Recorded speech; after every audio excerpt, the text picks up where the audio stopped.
오늘 우리에게 주시는 하나님의 말씀을 같이 읽겠습니다. 하나님의 말씀은 신약성경 요한계시록 2장 1절에서 7절까지 말씀입니다. 요한계시록 2장 1절에서 7절, 제가 가진 성경은 신약성경 400쪽입니다. 신약성경 400쪽 요한계시록 2장 1절에서 7절까지 말씀. 이제 7번을 요한계시록에 나와 있는 7교회에 의해서 함께 말씀을 나누려고 합니다. 오늘 그 첫 번째입니다. 2장 1절부터 7절까지 저하고 함께 교도하겠습니다. 제가 먼저 1절을 읽습니다. 에베소 교회의 사자에게 편지하라.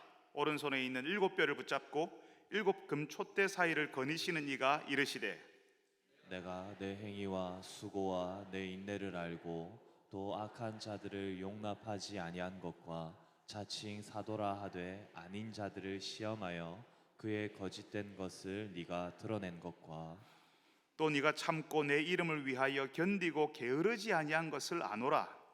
그러나 너를 책망할 것이 있나니 너의 처음 사랑을 버렸느니라. 그러므로 어디서 떨어졌는지를 생각하고 회개하여 처음 행위를 가지라. 만일 그리하지 아니하고 회개하지 아니하면 내가 네게 가서 네 촛대를 그 자리에서 옮기리라. 오직 내게 이것이 있으니 네가 니골라 당의 행위를 미워하는도다. 나도 이것을 미워하노라. 같이 읽습니다.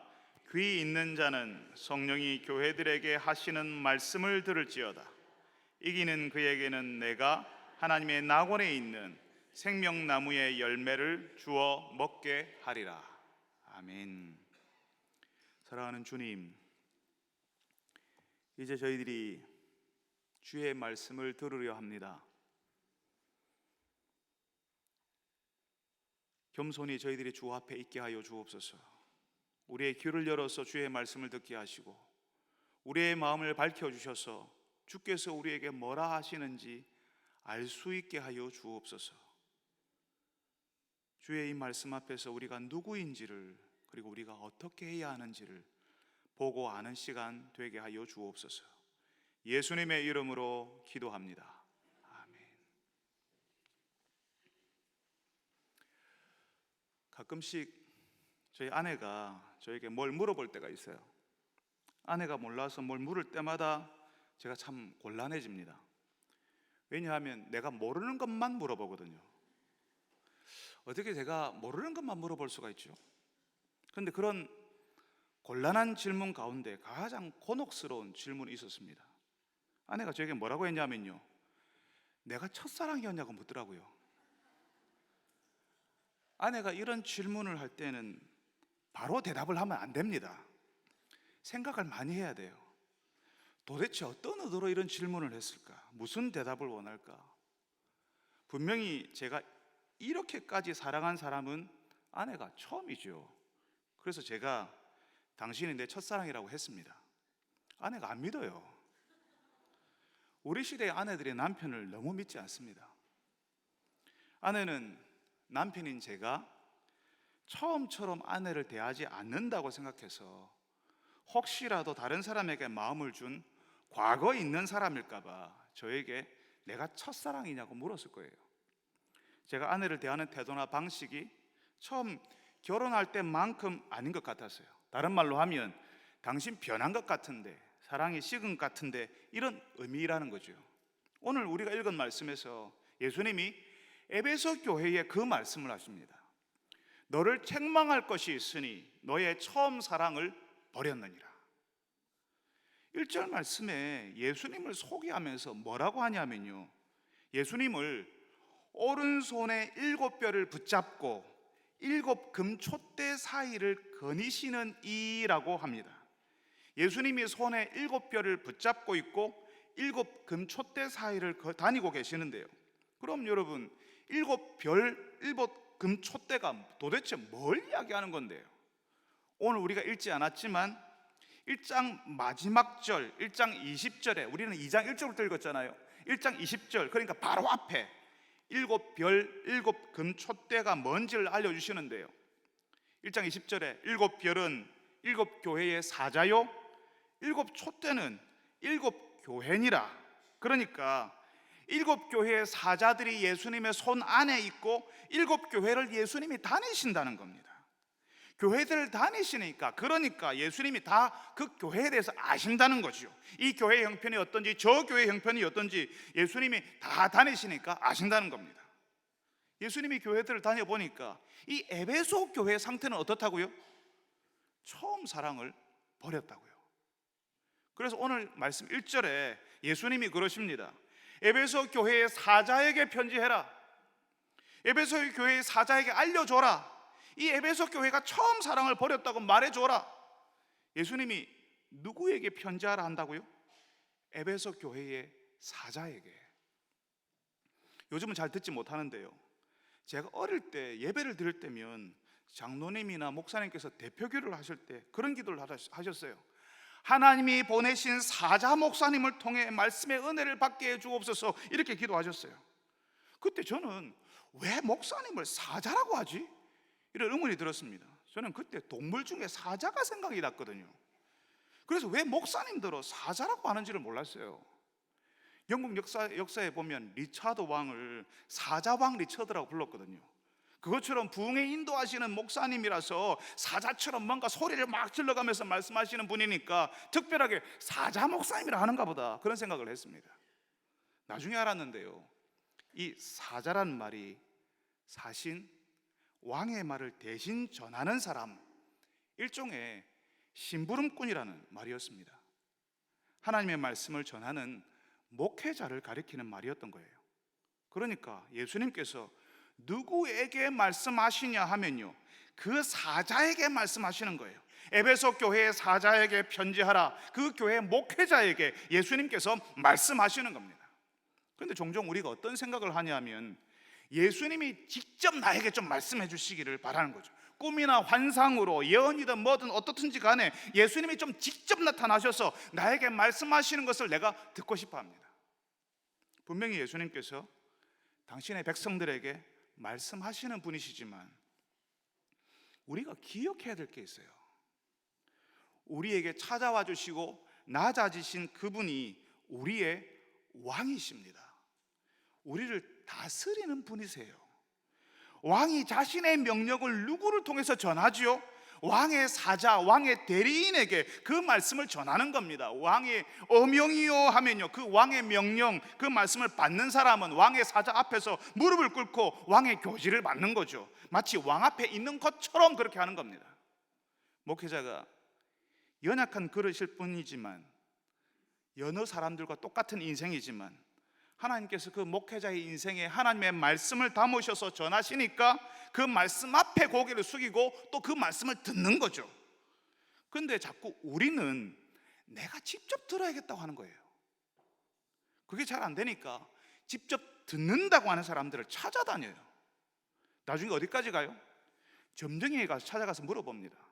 최근에 연예인 마약 사건이 막 터지니까 점쟁이가 몇 년 전에 그 일을 미리 암시한 듯한 그런 말을 했다고 그 점쟁이가 굉장히 유명해졌어요. 용하다고. 예수 믿는데 그런 것을 찾아가요. 그냥 재미로 가봤대요. 그런데 그 마음 이면에는 내가 직접 듣고 싶어하는 마음이 있거든요. 사람들이 직접 듣고 싶어하는 그 마음 알겠습니다. 그런데 하나님께서는 하나님의 말씀을 전할 자를 세우시고요, 하나님의 말씀을 전할 자를 세우시고 그 사람을 훈련시키시고 교회의 부름을 받게 하셨습니다. 그게 교회에서 하는 청빙이라는 거예요. 목회자를 청하여서 모신다는 말입니다. 그런데 우리는요, 그런 거 다 싫고 우리가 직접 들을래 이렇게 한다는 거죠. 사람들의 그런 욕망을 사탄이, 마귀가 삐집고 들어가는 거예요.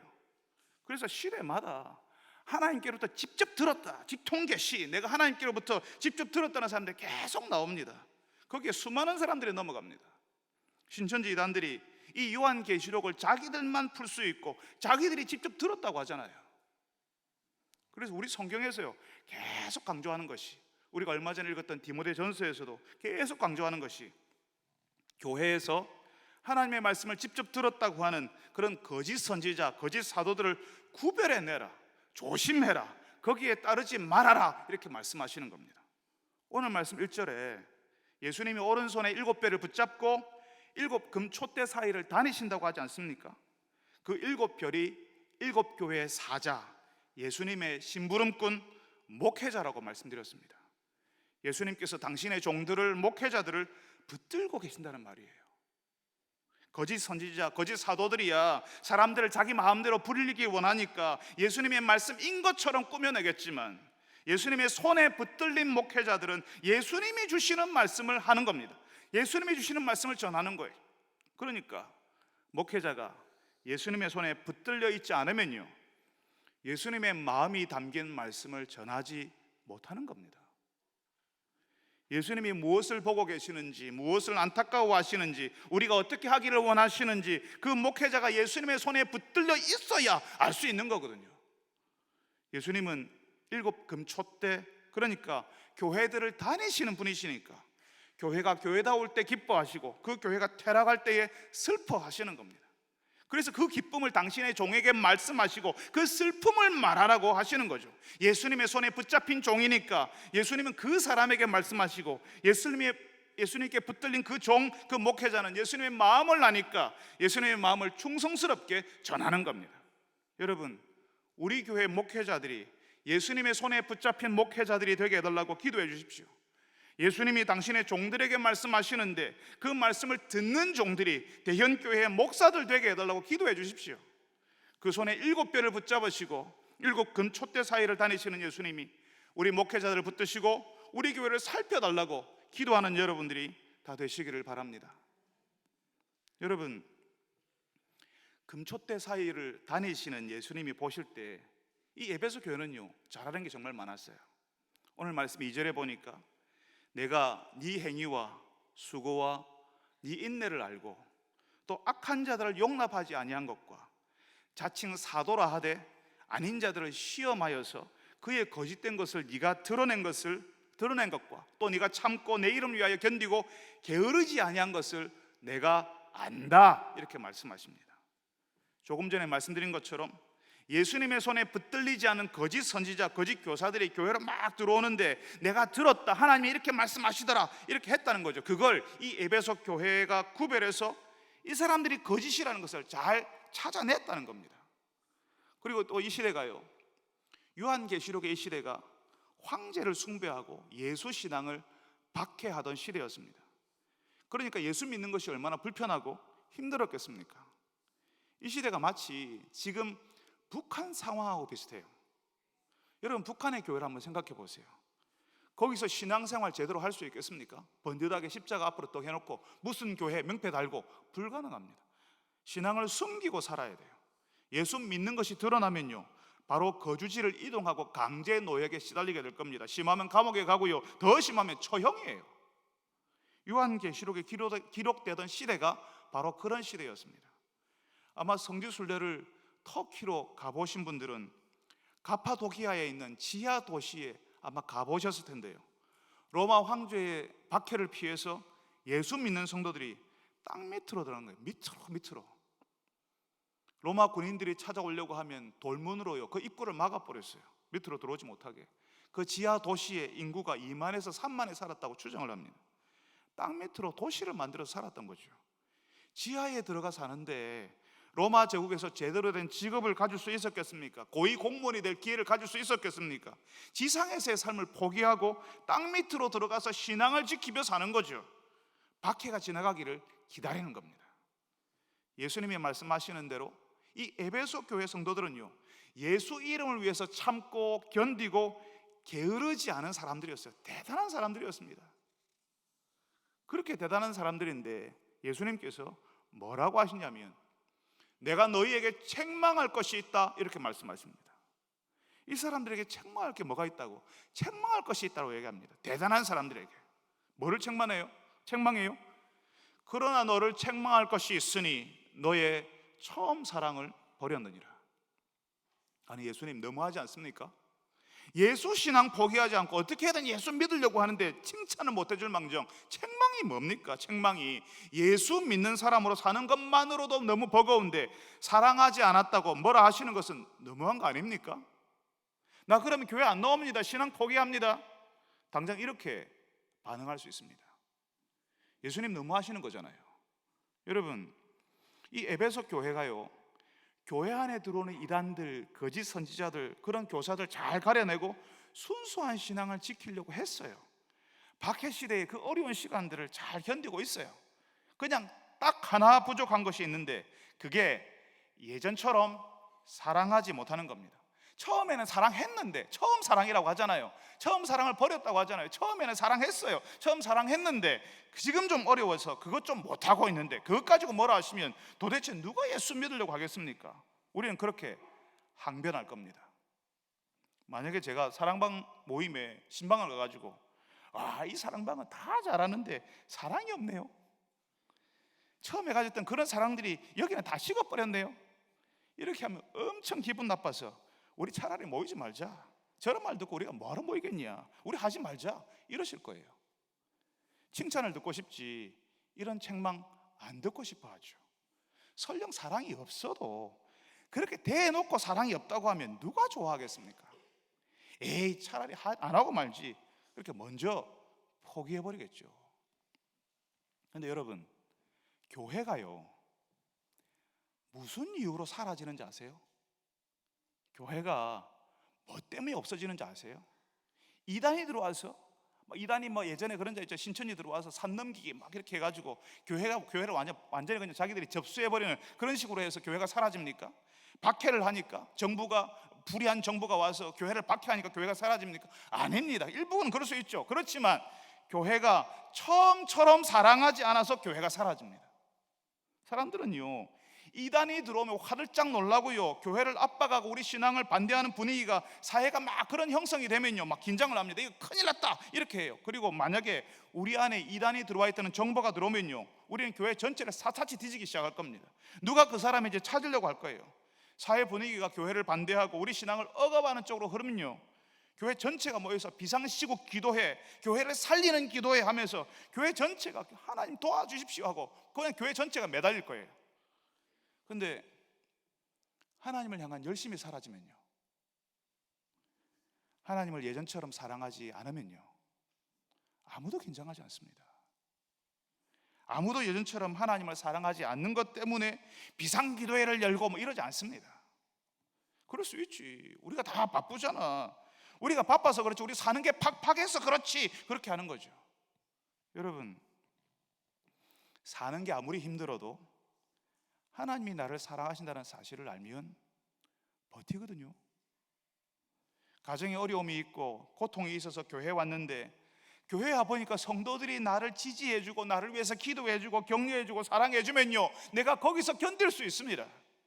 이 어려움이 지나가기를 내가 기다릴 수 있어요. 근데 내가 나를 사랑해주는 사람이 없잖아요. 거기에 왔는데 나를 사랑해주는 사람, 나를 지지해주고 격려해주는 사람, 내 이야기를 들어주는 사람이 없잖아요. 그러면 교회 안 옵니다. 그 신앙 지키는 것 오래 가지 못해요. 하나님을 사랑하지 않으면요, 어려운 순간이 올 때 하나님을 원망하지 하나님께 감사하고 기뻐하는 일은 없습니다. 교회라는 공동체는요, 이단 때문에 교회를 반대하는 사회 분위기 억압 때문에 사라지는 것이 아니라 사랑 없는 성도들 때문에 스스로 무너지는 거예요. 사랑 없는 그 교회에서 한 사람씩 빠져나가고 나중에는 한 사람도 남지 않게 된다고요. 예전에 제가 그런 예를 든 적이 있었어요. 추운 겨울에 난로 곁에는 사람들이 저절로 모여든다고요. 그 난로에 따뜻한 불이 있기만 하면 사람들은 그 곁에 머물게 된다고요. 그런데 난로가 있어서 왔고 그 난로가 따뜻할 줄 알았는데 정작 그 난로에 불은 꺼졌고 식어 있으면 어떻게 되겠습니까? 사람들은 실망하고 떠나겠죠. 따뜻한 줄 알았는데 아니니까. 심지어는 욕하는 사람도 있을 거예요. 교회가 뭐 이래, 하나님을 믿는 사람들이 왜 이래, 이렇게 할 거예요. 한때 그 난로도 따뜻한 불이 있었겠죠.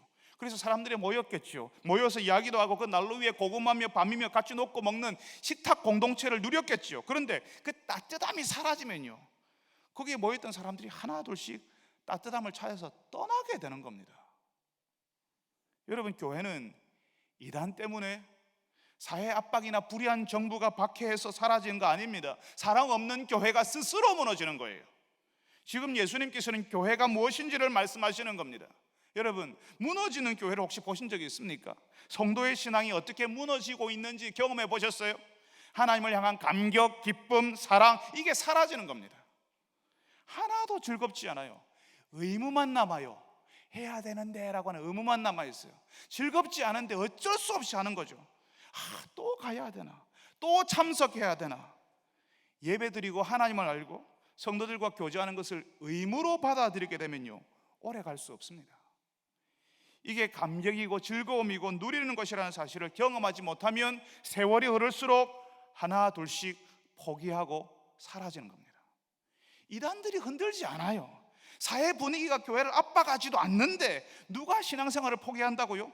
하나님을 향한 식어버린 사랑, 하나님을 향한 사랑에 식어버린 그 사람들이, 더 이상 교회에서 사랑을 경험하지 못한 그 사람들이 다 떠나는 겁니다.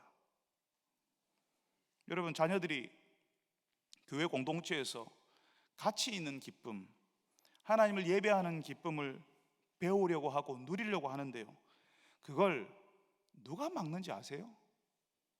부모가 막습니다. 어른들이 막습니다. 아니, 쟤들은 공부해야 되는데 왜 저렇게 몰려다니냐고, 공부 안 하냐고. 혼자서는 함께 있는 공동체의 기쁨을 누릴 수 없는데, 그래서 이걸 이제 배우려고 하는데 그걸 꺾어버리는 거죠. 공부할 아이들은 교회 와서 시간 보내고 함께 아이들과 놀러 다녀도 할 것 다 합니다. 자신의 시간에 대해서 책임을 져요. 그런데 하나님을 알아가는 기쁨, 공동체에서 함께 있는 즐거움을 막아버리면요, 공부도 안 하고 하나님도 떠납니다. 자녀들을 하나님이 우리를 보아주시는 그 사랑으로 봐주세요. 마음에 안 들고 뭔가 불안해 보여서 하지 마라, 오지 마라, 지금 이거 할 때냐, 학원 가야지, 공부해야지 하면 그런 자녀들을 사랑으로 대하는 거 아닙니다. 교회 오고 싶고 친구들, 선배들과 어울려서 예배 드리고 싶은 그 마음을 꺾어버려서 이제는 교회 올 마음이 사라져버리니까 왜 교회 안 가냐고, 왜 예배 드리러 안 가냐고 호통을 치는 것은 사랑이 아닙니다. 불이 피어오른 난로처럼 사랑이 피어오르면 자녀들은 거기에 모이고 거기서 책임을 배우고 시간 관리를 배우고 그 사랑 속에서 어른이 되어가는 거죠. 그리고 그 아이들 뒤로 또 다른 아이들이 우리의 난로 곁에 모이려고 할 겁니다. 여러분, 공동체에서 하나님의 사랑을 누리지 못하면 내가 사랑하는 사람이 될 수 없습니다. 의무감으로 겨우 신앙에 숨만 쉬면서 사는 거예요. 여러분, 혹시 병원 중환자실에 가보셨어요? 호흡기에 의존해서 겨우 숨만 쉬고 사는 분들이 계십니다. 굉장히 아픈 분들이죠. 하나님의 사랑을 누리지 못하니까 내가 사랑할 수 없습니다. 아무런 기쁨도 없죠. 그러니까 하고자 하는 의욕도 없어요. 겨우 숨만 쉬고 있다고요. 교회는 겨우 오는데 와서는 버티다가 그냥 가는 거죠. 이게 왜 그런 줄 아세요? 언제부터인가 하나님의 말씀이 안 들리기 시작했거든요. 사랑의 식은 부부에게서 가장 먼저 일어나는 현상이 대화가 안 되는 겁니다. 상대방의 말을 안 들어요. 안 들으니까 이해가 안 되죠. 하나님의 말씀이 안 들으니까 하나님의 마음을 알 수 없습니다. 그런 생활이 오래되면요, 아무런 기대를 안 하게 됩니다. 남편에게, 아내에게 아무런 기대를 가지지 않고 살아요. 하나님께도 그렇게 합니다. 기도 안 하죠. 하나님께 기대하는 것이 없으니까 기도 제목도 없습니다. 말씀을 들어도 하품만 나와요. 딴 생각이 계속 내 머릿속에 가득 차게 되는 거죠. 저는 설교를 시작하면서 첫사랑에 대한 이야기를 했는데요, 여러분이 여러분의 첫사랑과 함께 있을 때에 하품 났습니까? 딴 생각이 머릿속에 가득했나요? 하나님이 사랑의 대상이 아니니까, 하나님이 내 1순위가 아니에요. 하나님이 내 1순위가 아니니까 계속 하품 나고 계속 지겹고 계속 모르겠고, 그래서 조금만 다른 일이 있으면 예배 드리러 안 오는 것이 당연한 것이 되어버리는 거죠. 하나님이 내 마지막 순위예요. 다른 거 다 하고 남는 시간에 바쁜 거 다 끝나고 남을 때, 내가 다른 거 할 게 없을 때, 그때 오는 거예요. 여러분, 어려운 부부를 만나서 이야기해 보면요, 서로 자기 이야기만 해요. 상대방의 이야기를 들어주지 않습니다. 그런데 변화를 경험하는 부부들은요, 상대방의 이야기를 듣더라고요. 내가 눈을 크게 뜨고 귀를 열고 내 배우자의 말에 귀를 기울여 보면요, 그 배우자의 아픔이 보이고 들립니다. 그 말 속에 담겨있는 그 감정이 전해져요. 하나님의 말씀도요, 귀를 열고 맑은 정신으로 자꾸 들어보면요, 하나님의 마음이 전해지는 거예요. 하나님을 알게 되는 겁니다. 피곤하니까 하품이 나고 잠이 오는 건 맞지만 하나님을 알면, 그 말씀이 들리면 계속 하품만 나고 계속 잠만 오고 그럴 수 없습니다. 여러분, 우리 신앙이 자라지 않는 것이, 우리가 신앙을 포기하고 싶은 것이 우리가 하나님의 사랑을 누리지 못하기 때문입니다. 교회가 무너지는 이유도요, 이단이나 교회를 압박하는 사회 분위기 때문이 아니에요. 우리가 서로 사랑하지 못해서 그렇습니다. 그래서 예수님이 책망하시는 겁니다. 너의 처음 사랑을 버렸느니라. 여러분들은 예수님의 이 책망에서 자유로우십니까? 하나님의 사랑을 누리지 못한 성도는 침체할 수밖에 없습니다. 사랑방 모임이든 전도의 모임이든 거기에 사랑해주는 사람이 없으면 그 모임 될 수가 없습니다. 우리 가운데 잘 되는 모임이 있으면요, 거기에 여러분 한번 지켜보세요. 거기에 누가 있는가? 거기에 누가 있을까요? 하나님의 사랑을 누리는 사람들, 그래서 사랑해 주는 사람들이 거기에 있는 거예요. 사랑하는 여러분들이 이 사실을 아시기를 바랍니다. 다른 어떤 기도보다 하나님, 내가 하나님의 사랑을 누리게 하여 주옵소서, 나도 사랑해 줄 줄 아는 사람 되게 하옵소서라고 기도하는 분들이 되시기를 바랍니다. 여러분, 7별을 손에 붙잡으시는 것처럼 주의 종들을 붙들고 계시고 7 금촛대 사이를 다니시는 것처럼 교회를 살펴보시는 주님께서 교회에서 가장 중요한 것이 무엇인지를 알려주셨습니다. 그건 난로가 따뜻한 불을 간직하듯이 교회가 계속 사랑해 주는 겁니다. 조금 전에 말씀드린 것처럼 교회에 이단이 나타났다면 교회는 발칵 뒤집힐 것이고, 우리 사회가 교회를 억압하는 조금이라도 눈치가 보이면 우리는 긴장하면서 40일 철야 기도를 하려고도 할 겁니다. 그런데 사랑이 사라지는 것에 대해서는 우리 중 누구도 관심을 가지지 않습니다. 그걸 예수님이 말씀하시는 거예요. 그 사랑 없음이 교회의 존재를 결정한다고요. 5절에 그러므로 어디서 떨어졌는지를 생각하고 회개하여 처음 행위를 가지라. 만일 그리하지 아니하면, 회개하지 아니하면 내가 네게 가서 네 촛대를 그 자리에서 옮기리라. 놀라운 것은요, 우리가 처음 사랑을 가지지 못하는 것을 회개해야 하는 일이라고, 다시 회복해야 하는 것이라고 알려주십니다. 우리는 별거 아니라고 생각하겠지만 예수님은 그것이 교회의 명운, 교회의 존재를 결정짓는 가장 중요한 것이라고 알려주시는 겁니다.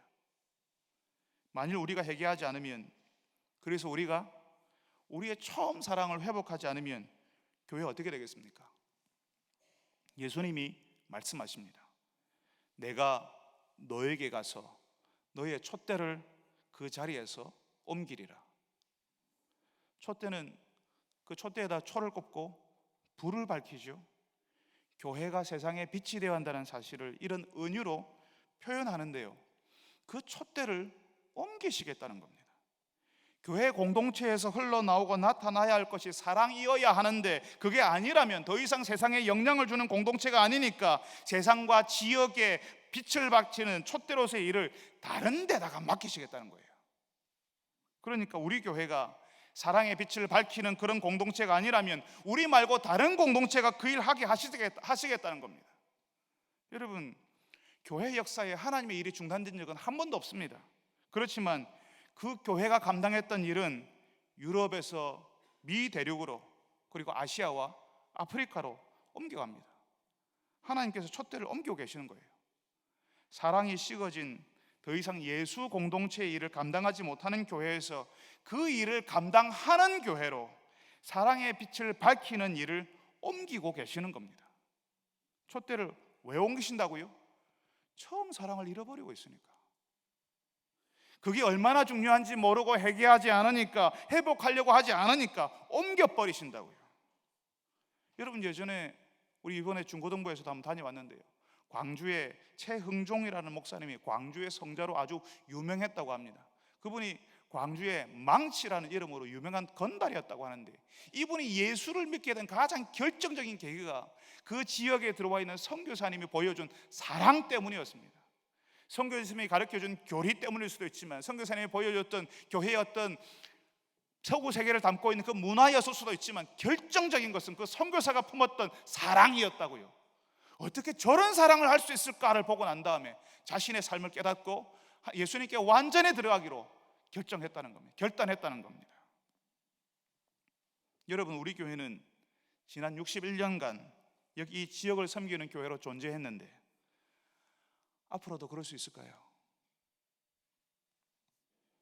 우리가 처음 우리 믿음의 선배들이 가졌던 그 감격, 그 감사, 그 은혜에 대한 반응을 회복하지 않으면 우리도 조금씩 사그라들 것이고, 결국에는 우리 일을 다른 공동체가 하고 있는 걸 우리가 보게 될 겁니다. 우리가 하나님을 즐거워하지 않으면, 하나님의 사랑을 누리는 사람으로 살지 않으면 우리의 자녀들이 예수 믿지 않고 교회에서 하나 둘씩 빠져나가는 것을 우리가 보게 될 겁니다.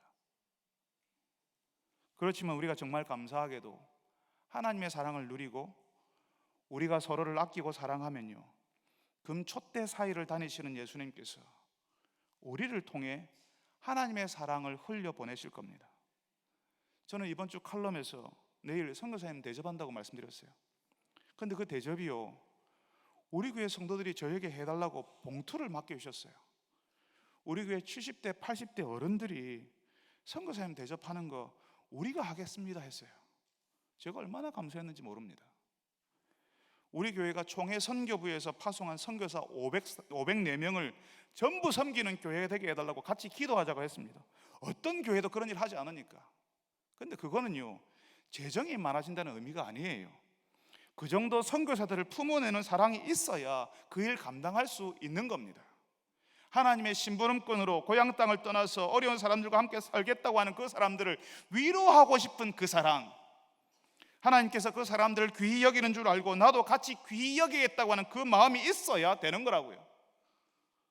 제가 지금 이 말씀을 드리지만 죄송하게도 많은 성도들은 그게 뭐야, 왜 우리가 그걸 해야 되냐고 그런 마음을 가지실지도 모르겠어요.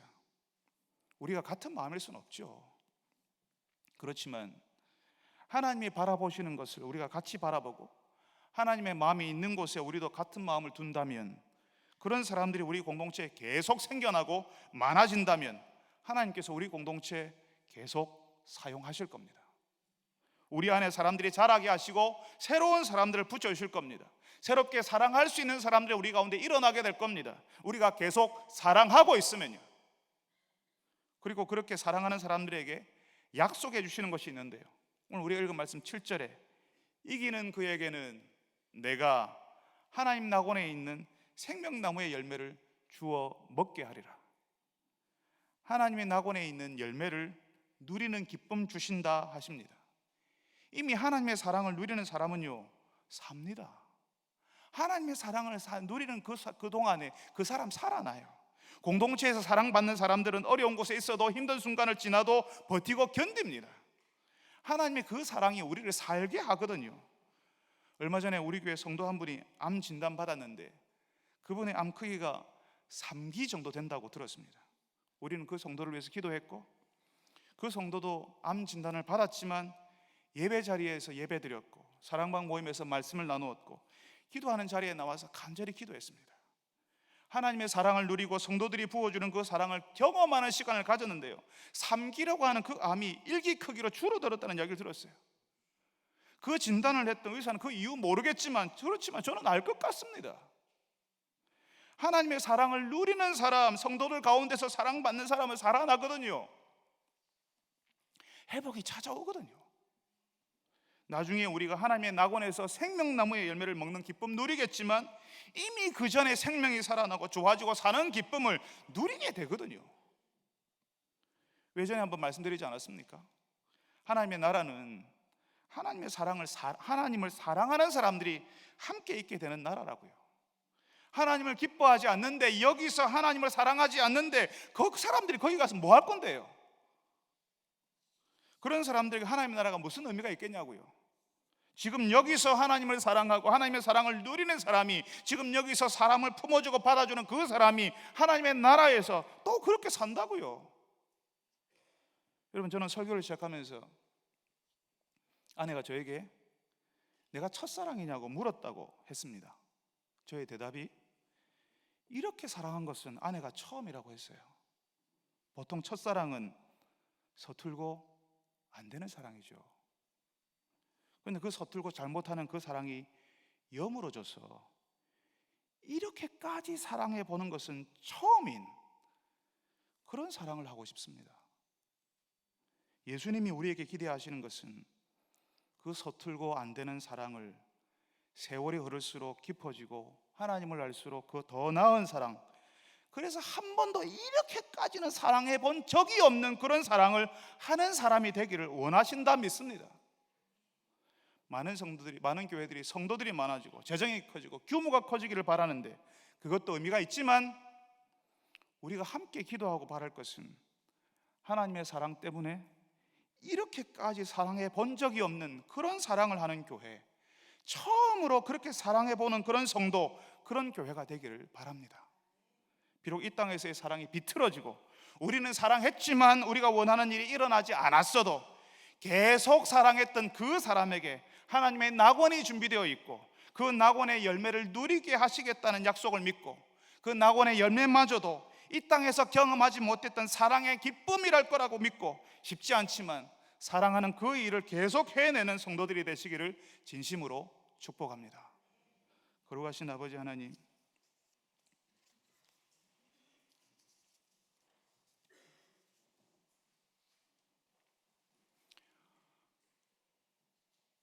우리가 처음에 예수님을 인격적으로 처음 알았을 때에, 하나님의 은혜를 경험했을 때에 그때처럼 기뻐하며 감사하며 감격하고 있을까요?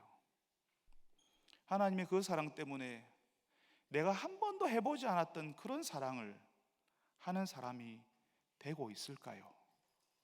주님, 교회가 거짓 선지자를 가려내고 바른 신앙을 고수하고 또 어려운 시대에 견디고 버티는 것 잘하는 것이지만, 열심히 하는 것 중요하지만, 사랑 없으면, 처음 사랑이 떠나갔으면 주님 아무것도 아니라고, 예수님이 그 촛대를 옮기신다고, 그건 더 이상 교회일 수 없다고, 교회 역할을 하지 못하는 거라고 주께서 우리에게 말씀하십니다.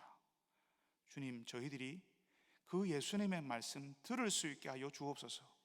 교회의 존재를 결정하는 것은 우리가 사랑할 수 있는가 하는 것입니다. 주님이여, 저희들에게 우리를 들여다보게 하시고 처음 사랑을 회복하게 하시고 우리가 한 번도 해보지 못했던 그런 사랑을 처음으로 해보는 자들이 되게 하여 주시옵소서. 예수님의 이름으로 기도합니다.